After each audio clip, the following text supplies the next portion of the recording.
बिस्मिल्लाहिर्रहमानिर्रहीम। अस्सलाम वालेकुम। आज हम जानेंगे उस्मानी सल्तनत का दौर 1876 ईस्वी से 1909 ईस्वी तक। सुल्तान अब्दुल हमीद दोयम 1876 ईस्वी में हुकूमत की बागडोर संभालता है। उस वक्त पहली बार संवैधानिक हुकूमत की शुरुआत होती है और 2 सदनों पर आधारित संसद का गठन किया जाता है, जिसका आगाज 20 मार्च 1877 ईस्वी में हुआ।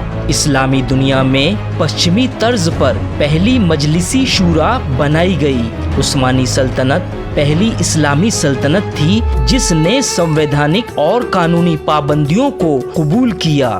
तुर्कों ने अभी इस संवैधानिक हुकूमत की शुरुआत ही की थी। इसी दौरान 24 अप्रैल 1877 ईस्वी में रूस हमला कर देता है, जिसके जवाब में तुर्क जनरल उस्मान पाशा ने बड़ी बहादुरी के साथ अपनी 50,000 फौज को लेकर रूस की 2 लाख फौज का मुकाबला किया। लेकिन 10 दिसंबर 1877 ईस्वी में रसद बंद हो जाने की वजह से उसे हथियार डालने पड़े। उस्मान पाशा की बहादुरी देखकर रूस के जार ने उसे इज्जत के साथ बुलाया और उसे मुबारकबाद दी। हथियार डालने के बाद अब रूसी फौजें आसानी से आगे बढ़ गईं और जनवरी 1878 ईस्वी में अदरना के ऐतिहासिक शहर में दाखिल हो जाती हैं, जो कि इस्तांबुल से केवल 125 मील की दूरी पर था।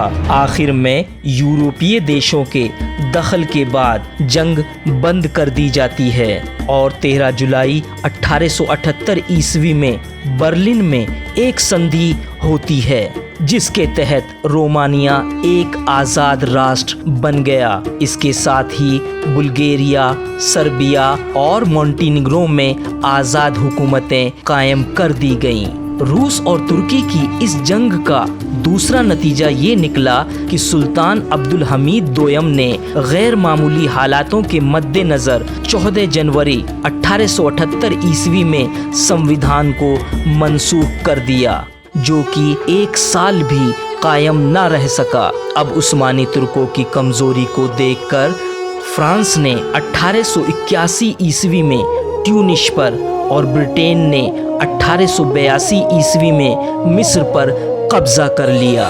1897 ईस्वी में पश्चिमी देशों के उकसाने पर यूनान ने भी उस्मानी इलाकों पर हमला कर दिया, लेकिन तुर्क फौज उनका जमकर मुकाबला करती हैं और उन्हें करारी शिकस्त देती हैं। सुल्तान अब्दुल हमीद ने 30 साल तक एक तानाशाह के रूप में हुकूमत की और अपनी फौजी ताकत की धाक जमा दी। सुल्तान अब्दुल हमीद के दौर में विकास के काम खूब हुए। तुर्की में रेल की पटरियां बिछाई गईं, दमिश्क और बगदाद तक रेलवे लाइन पहुंचाई गई और हिजाज रेलवे का तामीरी काम इसी दौर में शुरू हुआ। मदीना तक बिजली का तार और टेलीग्राम का सिलसिला फैलाया गया। लॉ, इंजीनियरिंग, बिजनेस, एग्रीकल्चर और मेडिकल यूनिवर्सिटीज कायम की गईं। प्रकाशन के मैदान में 4000 किताबें प्रकाशित की गईं। ये सभी कारनामे तारीफ़े काबिल हैं, लेकिन सभी खूबियों के बावजूद तुर्क के राष्ट्र प्रेमियों की नज़र में सुल्तान अब्दुल हमीद की कद्र नहीं थी। तुर्कों में राष्ट्रभक्ति का एहसास रोज बरोज बढ़ता चला गया। आधुनिक शिक्षा के विकास के साथ साथ संवैधानिक हुकूमत के प्रति लोगों की हमदर्दी बढ़ती चली गई। खास तौर पर जो स्टूडेंट्स हायर एजुकेशन के लिए यूरोप भेजे जाते थे, वो वहाँ के लोकतांत्रिक माहौल से प्रभावित हुए बिना न रह सके। इसी के चलते नवयुवक नौजवान तुर्कों ने 1889 ईस्वी में स्विट्जरलैंड के जेनेवा शहर में एकता एवं विकास समिति का एक संगठन स्थापित किया।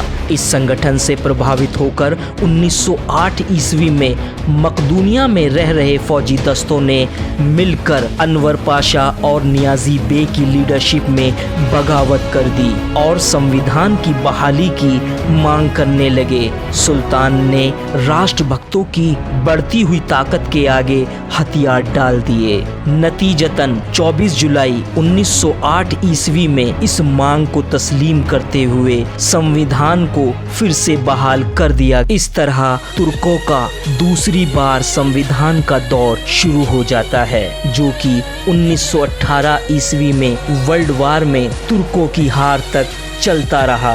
इसी बीच 14 अप्रैल 1909 ईस्वी को वो मशहूर हादसा पेश आता है जिसे तुर्की इतिहास में 31 मार्च का हादसा कहा जाता है। आगे जानेंगे उस्मानी सल्तनत का वही दौर 1909 ईस्वी से 1924 ईस्वी तक। दूसरों तक इस वीडियो को पहुंचाने के लिए लाइक और शेयर करें। चैनल को सब्सक्राइब करने के बाद घंटी का बटन दबाएं ताकि आने वाली हर वीडियो आप तक पहुंचती रहे।